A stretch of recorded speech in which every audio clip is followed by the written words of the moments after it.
अस्सलाम वालेकुम।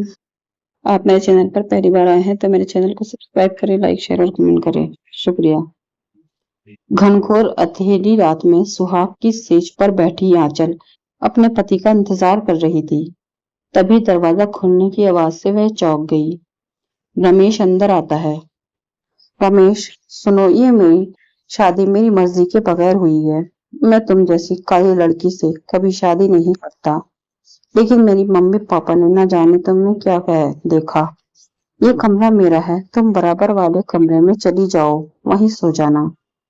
आंचल के पैरों तले जमीन खिसक गई। वह इतने अरमान सजाए बैठी थी, इसी पर ही उसकी आंखों में आंसू बहने लगे। वह चुपचाप कमरे से बाहर निकलकर दूसरे कमरे की ओर जाने लगी। तभी उसके कानों में ठहाकों की आवाज आने लगी। उसने कॉरिडोर से निकलकर सीढ़ियों के पास खड़े होकर देखा। उसकी सास और ससुर दोनों बैठे हंस रहे थे। ससुर बोला, देखा कितना दहेज मिला है, हमारा तो घर भर गया। अमीर घर से रिश्ता जोड़ने का यही फायदा होता है। पैसा इतना मिला है कि तिजोरी में रखने की जगह नहीं है। सास बोलती है, वो तो ठीक है, लेकिन इस काली कलमुही से कैसे पीछा छुड़ाया जाए। मैं तो अपने रमेश की दूसरी शादी किसी सुंदर लड़की से करूंगी। ससुर बोला, अरे वो सब बाद में, अभी तो पैसों के मजे लो। और वह घर में नौकरानी की तरह काम करती रहेगी। आंचल को गहरा सदमा लगा। मेरे पापा से ये सब कितने मीठे बनकर बात कर रहे थे। पापा ने मेरे रंग रूप के कारण ही इन्हें इतना दहेज दिया था। वो पैसों से मेरी खुशी खरीदना चाहते थे। उन्हें पता लगेगा तो न जाने कि क्या बीतेगी। वह दूसरी खाली कमरे में बड़े पलंग पर बैठी रोती रही।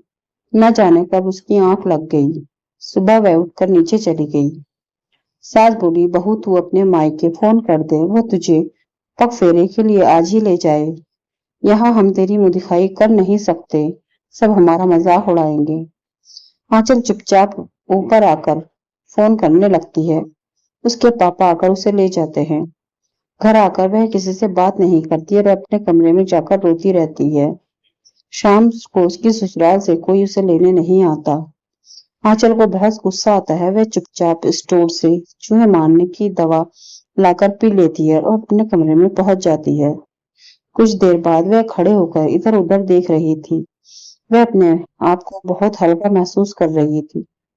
तभी वह देखती है सामने उसका ही शरीर पड़ा था। वह एक आत्मा बन चुकी थी जिसकी मुक्ति बहुत दूर थी। यह कष्ट तो जिंदा रहने से भी ज्यादा परेशान करने वाला था। वह सीधे अपने ससुराल पहुंच जाती है। वहां उसके सास ससुर रमेश को जेवर और रुपया दिखा रहे थे। रमेश बोलता, मुझे आप लोगों पर गुस्सा आ रहा था, लेकिन अब समझ आ गया आपका ये प्लान था। तभी उन्हें कमरे में जोर से हवा चलने का एहसास होता है। कमरे की सारी खिड़कियां बंद थी। उसी समय सामने दीवार पर लगी घड़ी नीचे गिरकर टूट जाती है।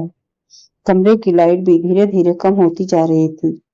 पलंग पर पैसे और जेवर बिखरे पड़े थे। तभी रमेश के मोबाइल पर फोन आता है। उसे सुनकर रमेश के होश उड़ जाते हैं। रमेश बोला, माँ, आंचल के पापा का फोन था, वो बुरी तरह रो रहे थे। आंचल ने जहर खाकर खुदकुशी कर ली है। सास बोली, चलो अच्छा हुआ खुद ही पीछा छूट गया। चल अभी वहां तो चलते हैं, कुछ दिन बाद मैं तेरी पसंद की लड़की से शादी करा दूंगी। तीनों दरवाजों को और चल देते हैं, लेकिन ये क्या, दरवाजा अपने आप बंद हो जाता है।